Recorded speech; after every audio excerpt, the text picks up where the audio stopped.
Hello, and thank you for joining me for my talk today.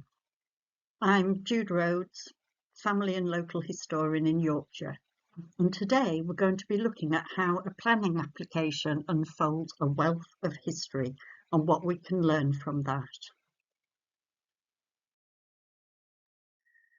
So when we ignore what we always see, we're going to be looking at a barn, and it's a barn that I have passed hundreds and hundreds of times and not really paid as much attention to as I should have done. So this map with the spy view shows you the location of the barn. The village is where I live, and the blue dot in the spy is the location of the barn that we're going to be looking at. And this is the barn as you walk down to it from where I live, through the walled footpath and to cross the river over the footbridge, and the barn stands there. And one day as I say, it's on my doorstep, I took a closer look, and I noticed that there was a date stone, but on closer examination, I noticed that this barn was different from the ones that I normally see around where I live. The date stone is of 1682. It has always captured my interest. Now was the time to investigate. What I wanted to know was, why does the barn look different from other local barns? Has the date stone been added later than 1682? And who did the barn previously belong to? A planning application answered all these questions and so much more. So searching for information on this barn, a general web search provided a planning application. I just thought I'd maybe find a listed building. It is not listed, but along came this planning application within the Yorkshire Dales National Parks Planning Department.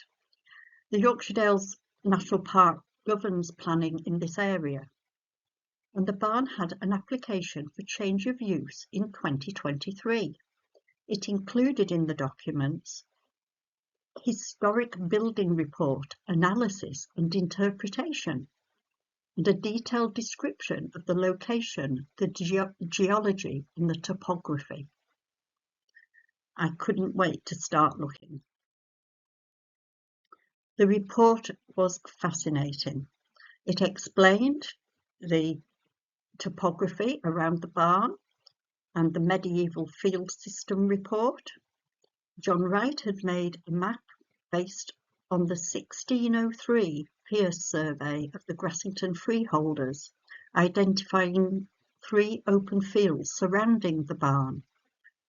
These fields were divided into strips where the land was steep, using the strip lynchet system, creating terraces with ridge and furrow cultivation, which are still visible today, as you can see from my photograph. The report also included a LiDAR map showing the farming system.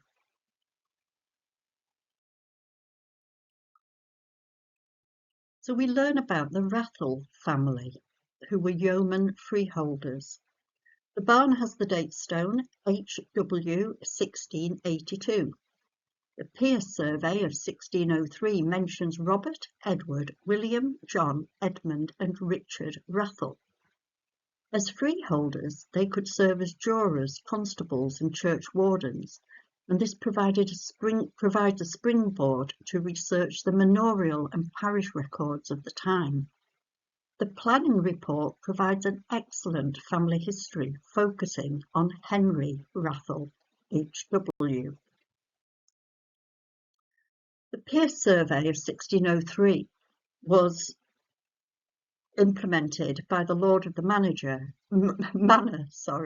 George Clifford, who was the 3rd Earl of Cumberland, and he had lost a fortune as a buccaneer under Queen Elizabeth I. To recoup his money, Clifford had the manor surveyed and arranged mortgages for his tenants. The purchasers became freeholders, and once they had paid the mortgage, they owned their holdings. Among those who prospered were the Rathel family. Brothers Robert, William, Edmund and Richard Rathel each acquired their holdings through a mortgage which they had paid in full within 3 years. Edmund had the largest mortgage in the manor at £220, a very substantial amount, and equivalent to 26 horses. Henry Rathel, we learn from the planning application, was born in Gressington in the August of 1648 to his parents William and Isabel Rathel. Henry married Margaret Blackburn in 1670 and he died in Gressington in 1724. Henry inherited the title of yeoman. He mortgaged the barn from the lord of the manor. He demonstrated his position in society by building the barn, known as a cowhouse, in a very distinctive and extravagant style.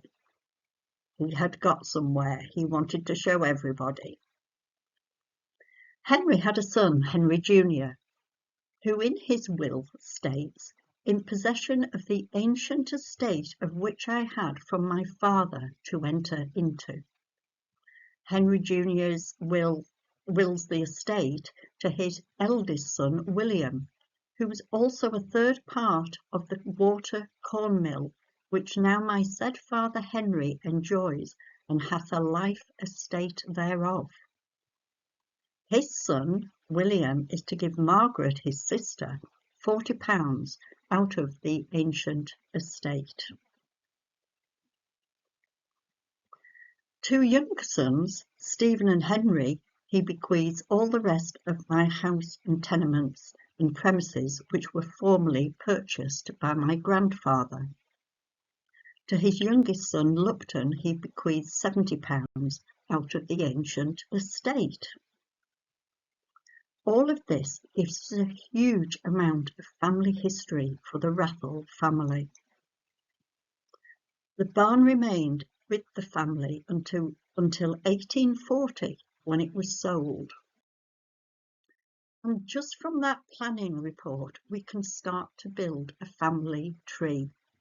So we have the brothers along the top here that were originally mentioned, and then William, who had Henry, H.W., Henry Rathel for the barn, who had a son Henry, and then the people named in the will.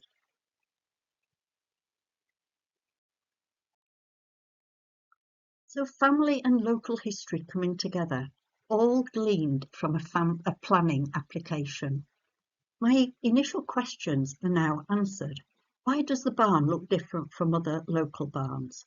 It was a statement of wealth in the 17th century, a local example of building design of the time, exhibiting great architectural detail, more than expected on an agricultural building.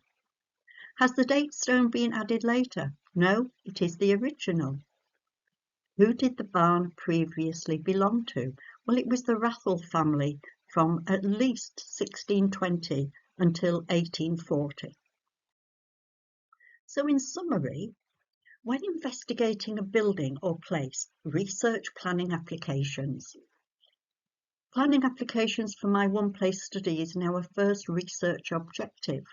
Even if the building is not in the listing, there will likely be relevant applications for a neighbouring building or in the locality.